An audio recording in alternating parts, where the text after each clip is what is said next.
Improvisation. It's Yeah, wonderful. we can always stop. I just want welcome to the Real Joe Show. Today, I'm hoping you can hear me. We're having some technical difficulties on one end or the other. I'm hoping my voice is coming through. Kevin Stewman, attorney at law, is on the other line. We're going to be talking about today protecting the money of your clients and making sure not only that their cash is being taken care of during the transaction, but how to protect their assets once they're in there. We're going to be talking about title insurance. So let's welcome in. Well, he's right here. It's Kevin Stewman. Welcome to the show. Thank you, Joe. I appreciate being invited to be on. It's a subject near and dear to my heart. Well, near and dear to all my clients' hearts anyway. That's right. And one second, hey, can you check the Facebook Live? Make sure my sound is coming through, because I'm not sure it is. So Kevin and I met over a beer a few months ago, and we were talking about this very topic, and it was something I learned something. I've been in this business 20 years, and it was something that I've never heard to this detail. And I think Kevin is somebody you definitely want to hear from. I'm good. All right. So Kevin, let's first talk about title and title shops. That was one thing that I didn't hear much about, and coming from Massachusetts, things are done a little bit differently there. So you had some strong anecdotes about what people should know about using title shops. Well, title is what you're buying. I know people think, well, I'm buying a house that's got 2 bedrooms, I've got a nice garage, I've got this, I've got that, and quite frankly, you have the hope of those things, but what you really have is you have whatever the title says you have. So when a title search is done, and I think, Joe, the thing that we talked about at some detail is the concept of tacking to title, and why at times it may make good sense to tack to title, which I'm going to explain in a moment, and where it might be not to the client's benefit of tack to title. The only way that you will know the true status of title of any property, and I don't want to get too far into the weeds, but the status of title, and what a title search is, it's a professional who goes behind the scenes to say who owns it, are there any impediments to clear title, are there any risk factors out here that we might need to look at to see if perchance there's a tax lien, or if there's any kind of a myriad of things which might cloud title and make the client not have what they think they have.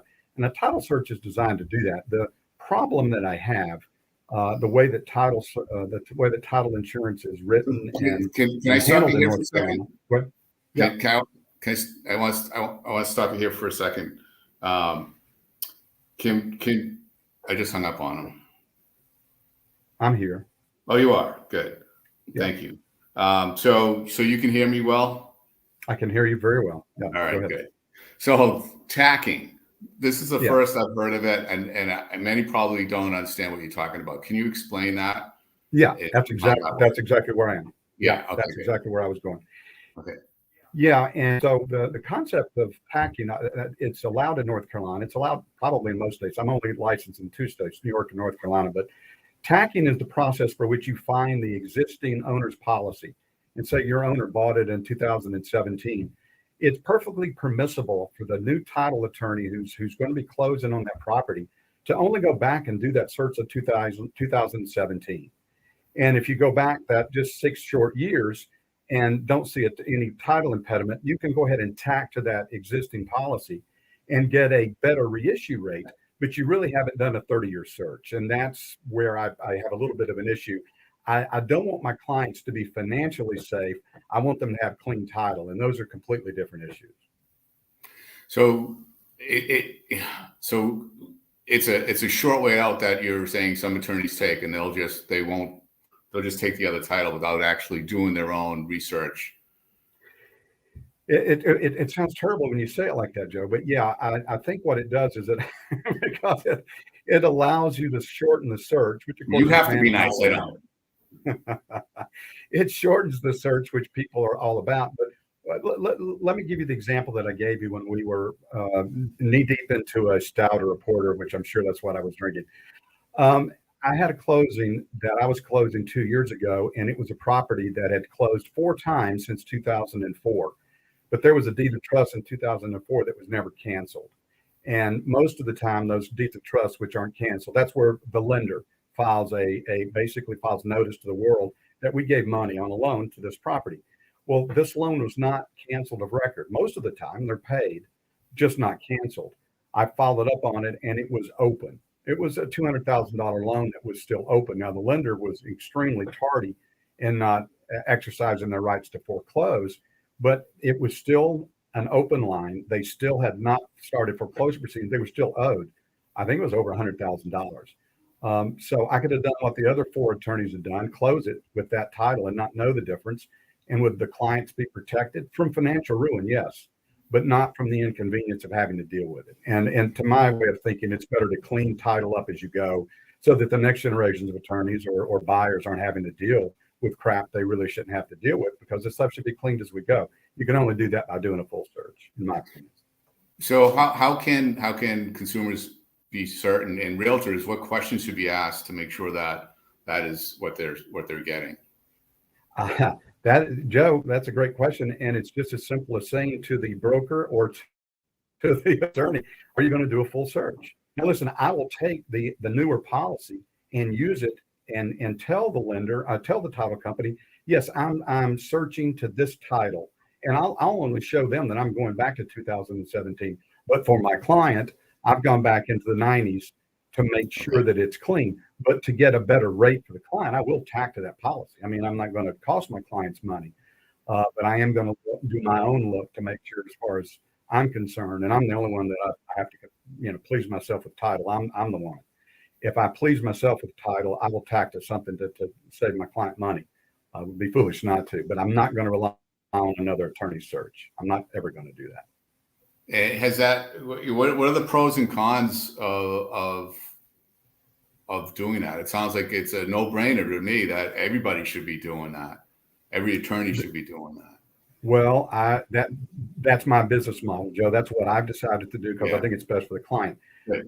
For other folks that are going to rely on the insurance policy to cover over any of these issues, to them it makes more sense to only spend an hour of their time or their paralegal's time pulling that abstract of title, as opposed to spending the 2 that it might take for you to go back, 30 years, particularly if it's a cumbersome title, lots of exchanges and perhaps some building in the interim. Those things take a lot of extra time. I just think it's in the client's best interest to do that. I mean, and the worst part of it is no one seeks me out after. Well, I won't say that.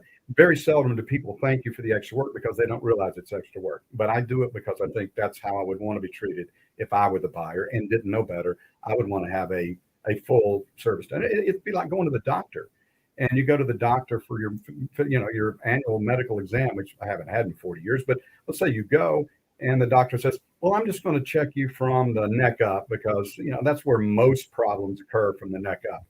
Well, that's not much of an exam.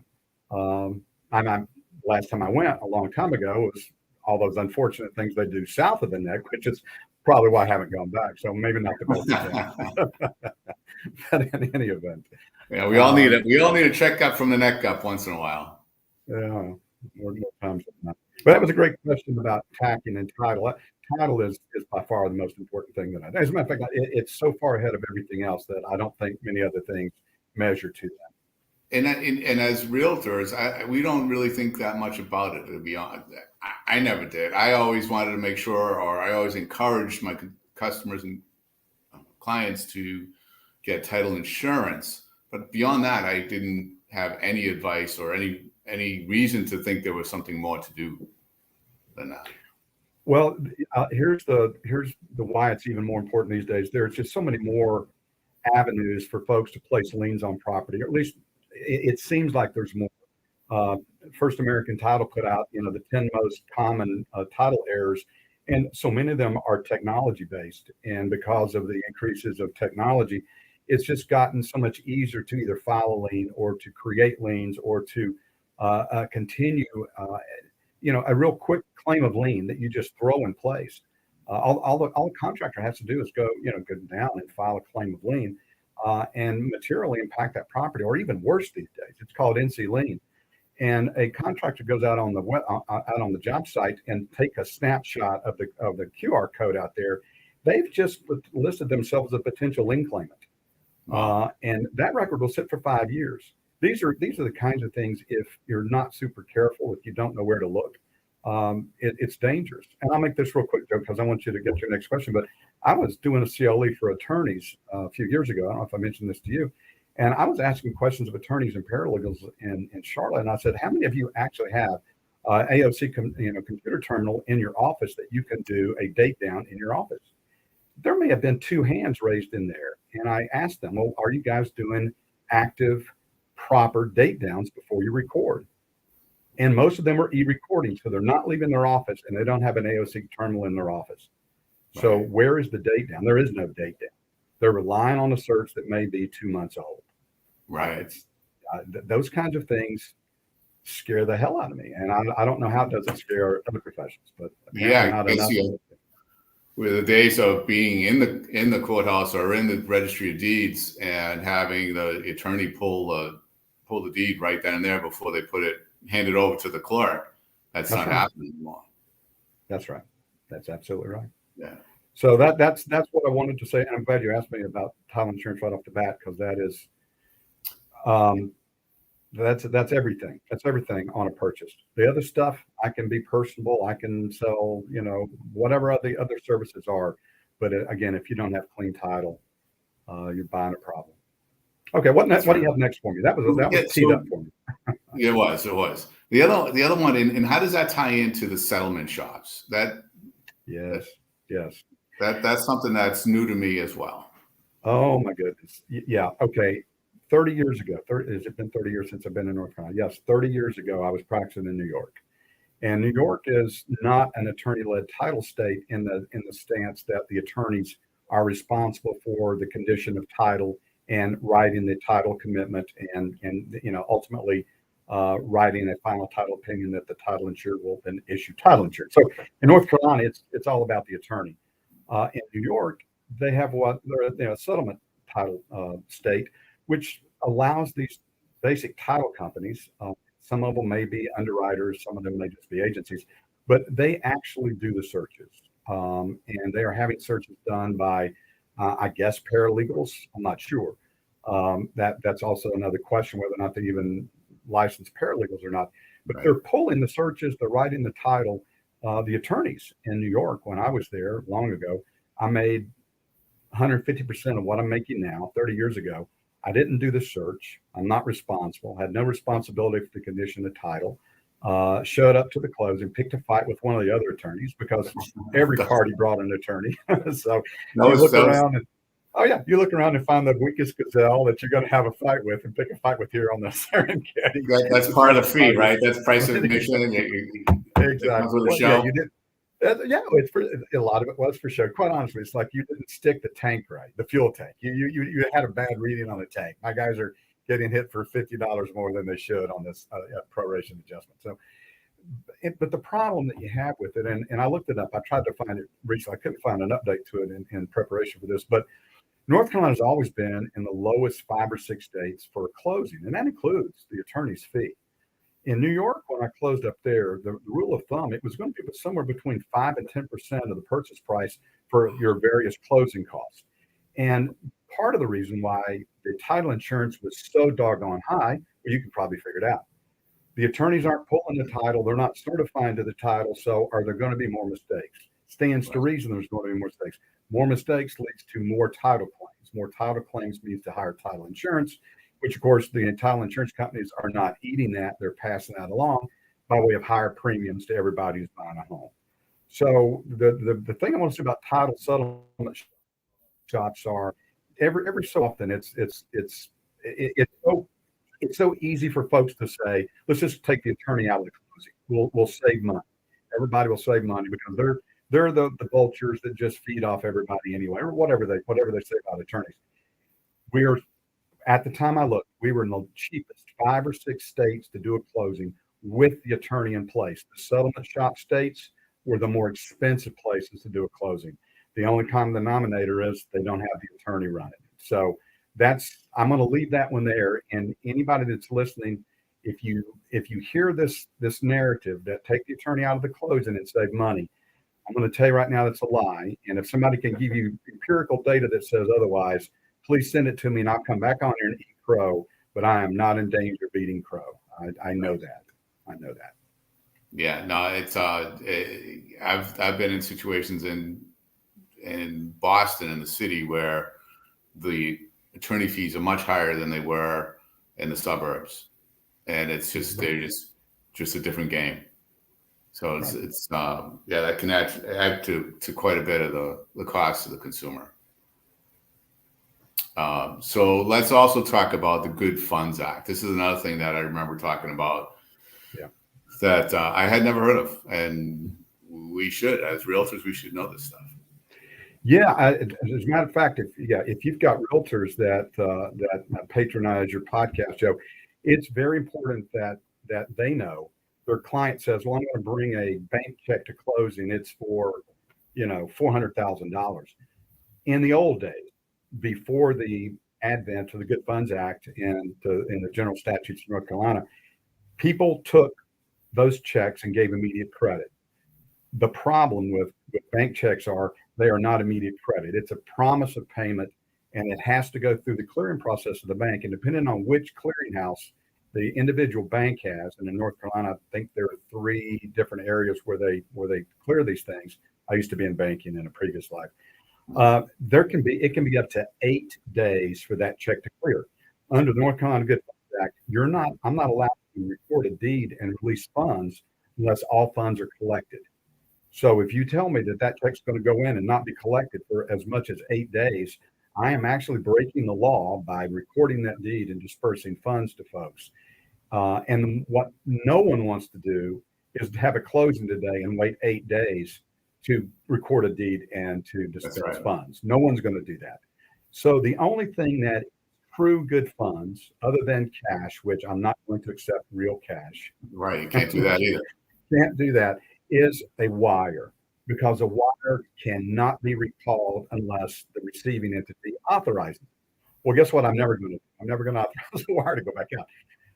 An ACH. So this is important. This is really, really important. Most people think of an ACH the same way they think of a wire. And if you go to the bank says, "Oh, we can send this out as a wire or an ACH. Which do you want?" And the party will say, "Well, what's the difference in the price?" "Well, the wire's 30, the ACH is 8 or 2, whatever." "Oh, well, let's do the ACH." Believe it or not, and do believe it, the recall time on an ACH is even longer than what it would take for a bank cashier's check to clear. Wow. It can be, I believe, up to 12 days for an ACH to be recalled. So technically, Bobby the buyer sends an ACH wire to his attorney, and days after he's got his brand new spanking home, he goes to his bank and says, "You know what? Let's just recall that ACH." And if there's enough funds in the attorney's account, they will pull that ACH back. And that's a problem. Yeah. I was always taught, bring a bank check, it's good as cash. Yep. To know that takes 8 days. Are all these people breaking a law, doing, how are they getting around that? Attorneys, if they're accepting that and collecting, they're relying on decades of past experience where they didn't get burned by it. All that has to happen is getting burnt once, however. And yes, doing that is a technical violation, and it is a bar violation. So if the North Carolina State Bar is aware that you're doing that, they will visit you and audit your books and suggest that you not do that if you want to keep your license. Most people that do it, Joe, honestly, they've done it for years, and they might actually continue to get away with it until they retire, because most certified bank checks are going to be good. They're not going to get pulled back. We went through a rash of counterfeit bank checks, counterfeit cashier's checks, probably 3 years ago, and they were massive losses based on those. So the Good Funds Act was in place before that. Was that this highlighted. nationwide, or was this a North Carolina thing? Yes, it would. I know it was in multiple states, but it was certainly here too. Yeah. Wow. These are great questions. I'm not sure how you came up with these, Joe, but these are great questions. It was a good beer. So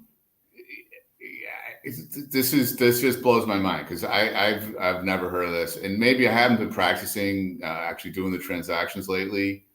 I'm trying to think. I just closed on my own house recently, and I'm trying to remember how we brought our funds to the table. We did wire it. We did wire it. It was required by the mortgage company to wire it.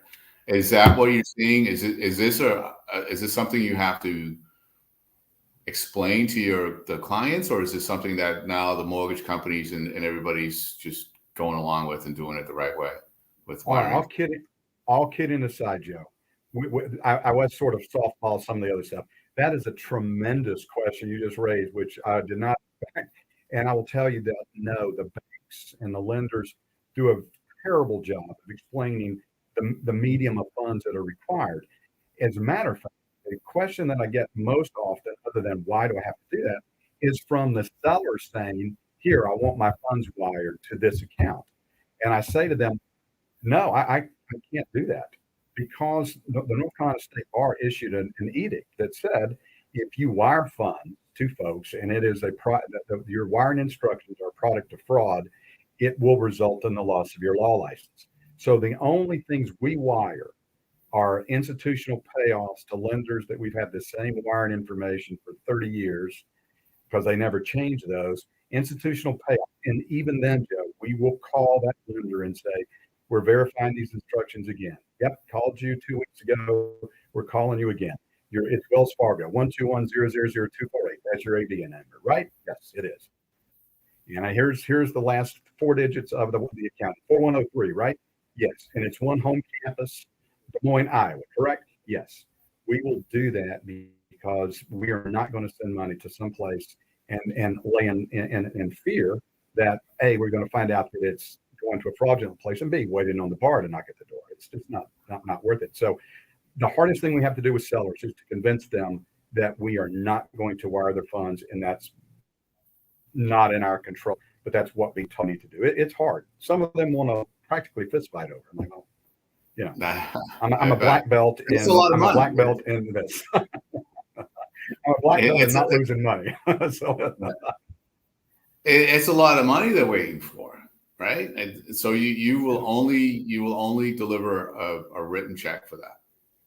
We will give the IOLTA check that's drawn on our account. That's also an interesting thing that you didn't ask, but you alluded to in that question, Joe. Yes, we will overnight, or we will allow them or the broker to pick up a IOLTA check, and it has the name of our firm on it, but it is a North Carolina IOLTA check. That IOLTA account is actually owned by the North Carolina State Bar. So we monitor and fund the accounts with clients' funds, not ours. And we have to give them proof of our balancing of our accounting of those accounts, but they are technically owned by the trustees of the North Carolina Bar. So that account that they're getting the check on should not have holes placed because it's actually an account that is owned by the trustees of the North Carolina State Bar. So that's I try to explain that to folks, and they're like, but it's a check. I'm like, yeah, it is a check. But if your bank wants to place a hold on it, tell them no, tell them why, and have them call the office. And usually that solves the problem. But yeah. That's really strong information that everyone should know. Let's talk about wiring fraud. I know you're safe because you're not wiring outside from your firm to anybody else. What about coming into it? Are there still opportunities, still risks that the consumer has when they're wiring funds that they need to be cautious of? Yes, sir. But right before I picked up the phone to deal with our technology issues here with you, I had a client who had called and said, I was going to send the money, but my broker said that you insist that I look you up independently, that I call you and speak to you directly to verify your wiring instructions. And he said, those were your instructions. I'm like, that broker has been trained well. That's correct. I insist that you do that because Joe, 10 years ago, or right when this wire stuff was started, I handled a transaction for a buyer. The seller and I had multiple conversations. We'd had multiple email exchanges about them picking up their check. Day of closing, I get an email from them that said, we'd like to wire it to our LLC account instead. It looked totally legit. They gave me the wiring information to their LLC account. I didn't feel right about it. This was before all the fraud started happening. I tried to get a hold of the agent and the sellers all day. No response, no response, no response. Finally, I hear back from the agent. No, they did not send those instructions to you. Wow. This was back in the days where we did this, where we would have sent that wire. Yeah. I find out that an LLC account had been, the LLC been owned for at Wood Forest Bank. You know where Wood Forest Bank is? No. We go to Walmart. Yeah. That's where they had the account. These folks had dummied a email account. They had opened a DBA account, used one of the crooks' social security numbers, which was fraudulent as well, created this account, hacked into this email, sent me tons of emails trying to get me to send a wire.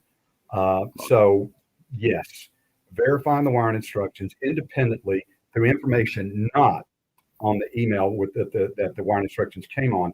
It's incumbent upon every buyer to make sure they know where they're sending the money. Yeah, I've seen when I was managing one of the offices I was managing in Massachusetts, where the agent got an email from the attorney, letterhead, perfect, looked just like it, saying that the wiring transaction number is XXX. The last one we sent was fraudulent, or they just superseded the other one. She was about to pass that on to her client and got wise, reached out to me, and we said, dig into it, make a phone call, and it was totally fraudulent. And that would have cost that consumer thousands of dollars, probably would have lost the opportunity to buy the house, and probably would have cost the agent her license. That's right. So it's out there, and it's crazy that people, but it works. That's why they're doing it. So everybody, we're low hanging fruit.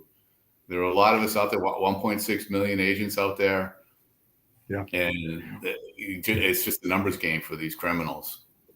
Well, Joe, to a related point, I filed my tax returns. I had to do an adjusting year.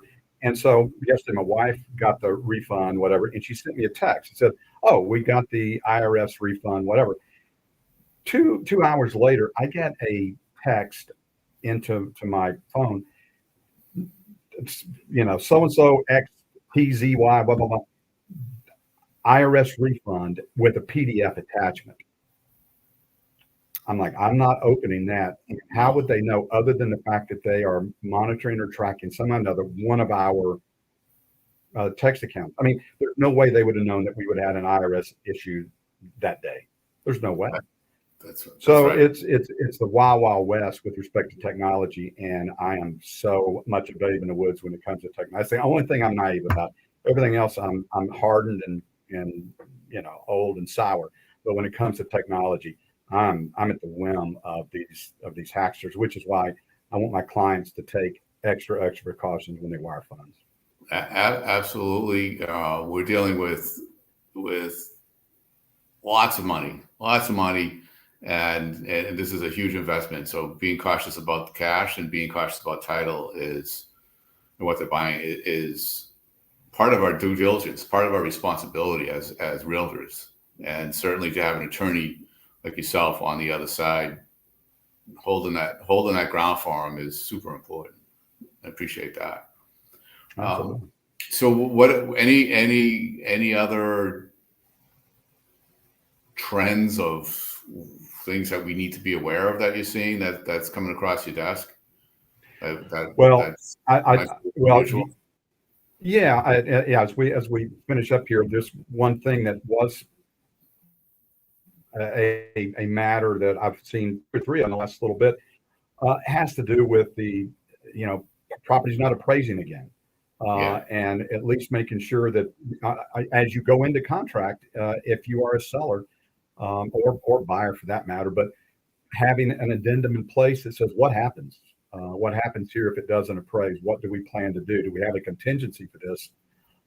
because it's easier to deal with the contingency than it is for both parties to, yeah, due diligence money might be gone, but there's also an opportunity cost loss for both parties.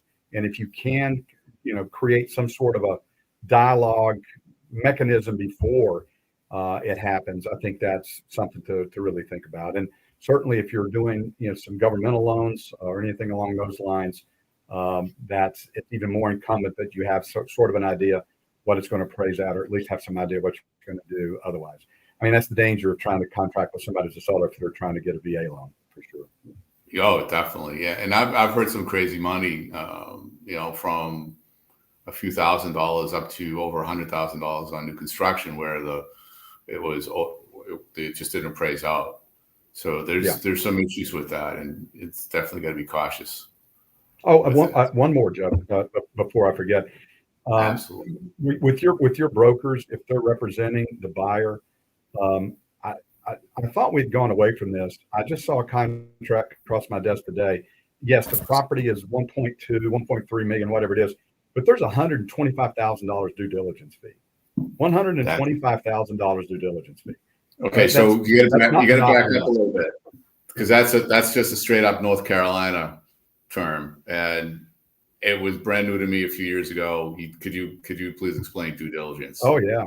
Yeah, due diligence is the money you give the seller to say, I'm going to come on and inspect, do my due diligence, do my inspection stuff. And guess what? If we don't close and I terminate, you get to keep that. The earnest money, now you got to give that back if I terminate within my due diligence period. This particular property, like 1.2, whatever, zero earnest money. All of it was in due diligence. Well, I saw a lot of that. And this bubble period, if you want, I'm not sure it was technically a bubble, but this incredible period we had, up to 8 months ago, it started to go away. And then when I saw this come across my desk today, I was floored. I mean, it seems to me that agent should have said, "Hey, 50,000 earnest money, and 25,000, dude, whatever it is." I mean, it's all relative to scale, but that's a lot of money to risk walking away from. And that due diligence specifically gets paid directly to the seller upon agreement. Right. And exactly it doesn't. It's not sitting in an escrow account. There's no fight over it. It's gone. Right. It's gone. And that blew my mind as newbie coming into North Carolina. Yep. What that made me think of a question on that. And when is the contract legit, and when is the DD due if the agreement's signed, the due diligence check has to be delivered when? And when is that? If something falls apart between delivery of that check, what's the recourse? What can happen? Well, that's a beautiful gray area on both sides, because the due diligence due according to terms of the contract, which you can, put on the form 5 days, 3 days. What you can do some doctrine on that if you so desire. What happens if you have a contract, everybody is signed, and the due diligence is not delivered? Technically speaking, there was a meeting in the minds. The due diligence was due. If it was not delivered on time, there could be a claim for the due diligence, probably in small claims, would be what you would have for that. The contract in paragraph 12 on the new 2T describes, what happens to the funds in the event that it doesn't close on time. But that nebulous area of we've agreed, but somehow or another, the EM didn't make it, the due diligence didn't make it. That one's a little bit less clear by the contractual terms. But again, I think it's clear you have a meeting of the minds. The due diligence is certainly due. If you claim that the due diligence is due and that you have a contract, then ostensibly the due diligence period triggers. And then if you terminate by not ever delivering the due diligence money, I'm guessing that's probably a tacit termination. And so the earnest money would which you did not pay would then conceivably be returnable. But it does not say anything about whether or not you've given up rights to the due diligence. And I don't think you would have. So I think as a seller, so I think that's probably your action. I think that action would probably, it depends on how much, either in civil district court or in small claims. So a seller should be pay attention to the days when that's to be delivered. If it's not stated it's going to be 2 or 3 days, does it mean next day or that day?